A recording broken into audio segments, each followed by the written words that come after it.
Today I'm making homemade dumplings from scratch. They're easier than you think to make, and the only one thing that they really demand is a little patience, mostly because the dough insists on taking a 1 hour nap in the fridge. But for now, let's get started.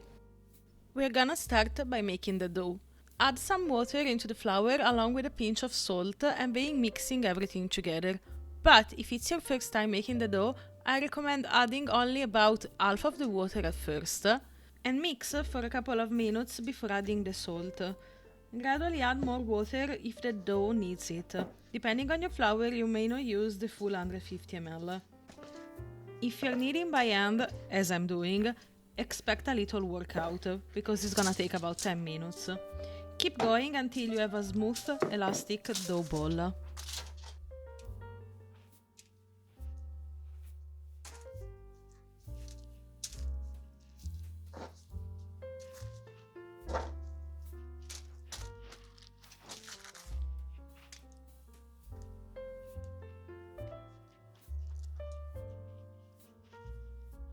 Okay, when the ball is smooth enough, wrap it in parchment paper and let it rest in the fridge for 1 hour. So now we have to wait, but we can use some of that time to make the filling. So let's go do that.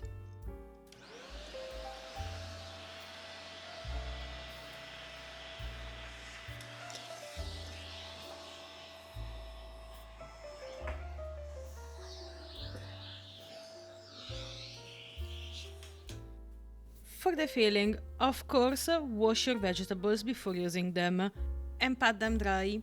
We really need to take care of our vegetables, so don't skip this step.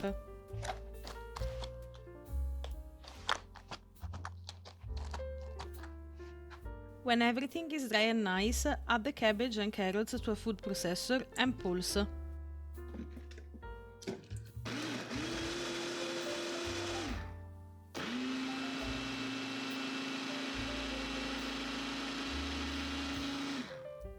Just a couple of pulses right now because it doesn't need to be super finely chopped.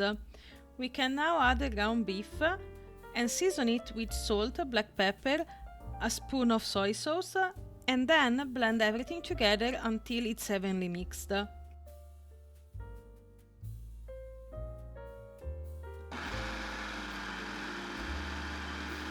And that's the filling done. Easy, right? I'm gonna keep it in the fridge together with the dough, and I'll see you guys in 1 hour. 1 hour later, we take the dough out of the fridge and then we try to roll it out as tinily as possible. To roll the dough out, press with a rolling pin starting in the center and then pushing towards the edges up and down. Then flip and rotate the dough and press down with the rolling pin again from the center up and down. Keep doing that with the flip, rotate and push until the dough is as thin as you want it to be. Also, don't forget to put some flour on the surface that you're using to roll out the dough. This is more or less how thin you want it to be, so we're basically done and we're ready to cut the dough. Use a round cookie cutter or even a glass to cut out circles from the dough.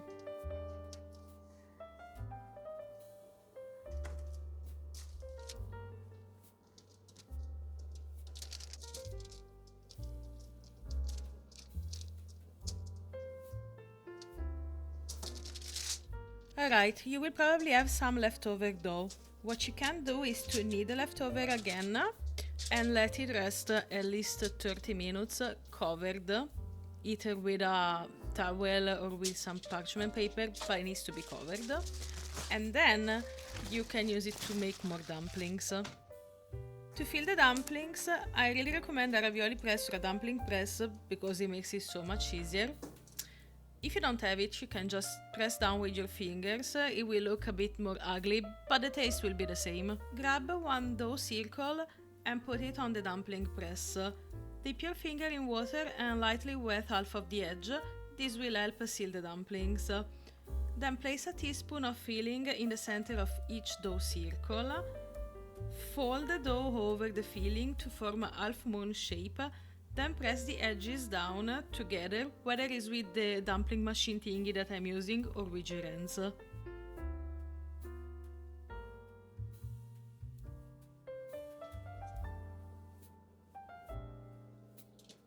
And just like that, your dumpling is done. Now you just need to repeat it for however many dough discs you have, and that's pretty much it. Also, if you're not cheating with a dumpling machine like I'm doing, your dumplings will look all different, and that's okay because homemade dumplings are supposed to have some personality, right? One eternity later, we're finally closing the last dumpling, and after that we're gonna transfer to the kitchen and I will show you how to cook them. To cook the dumplings, heat some extra virgin olive oil in a non-stick pan. Arrange the dumplings in a single layer and let the bottoms fry for a few minutes until they start turning golden. If your pan is not big enough, use two as I'm doing. To make sure the dumplings don't stick to the pan, move them every so often. As I got distracted 1 second, Yobo decided to flip the dumplings, which you shouldn't do, but that's okay. Right before the dumplings start to burn, you want to carefully pour better hot water into the pan until it reaches about halfway up the dumplings. Also, pour the water a bit earlier than Yobo did because the first pan is kind of half burned, but that's fine, they're gonna taste fine anyways. Take example from our second pan, the one on the top. At this point, reduce the heat and cover the pan and let the dumplings steam for about 5 minutes. After that, remove the lid and continue cooking until all the water has evaporated. And just like that, a few minutes later, they're done. We're gonna put them in a plate and then show you guys the final result. And this is a first look at our dumplings, but let's go try them. If you've done everything correct, it's gonna be soft on the top, juicy inside, crunchy in the bottom. This is how they look like inside. You can serve them with some soy sauce, or if you cannot eat or don't like soy sauce, coconut amino sauce works very well. And they definitely worth the effort and the time to me. And by the way guys, if you try this recipe, let me know how it turns out. And if you enjoyed the video, don't forget to like, subscribe, and I'll see you in the next one because we're done. Buon appetito and ciao ciao!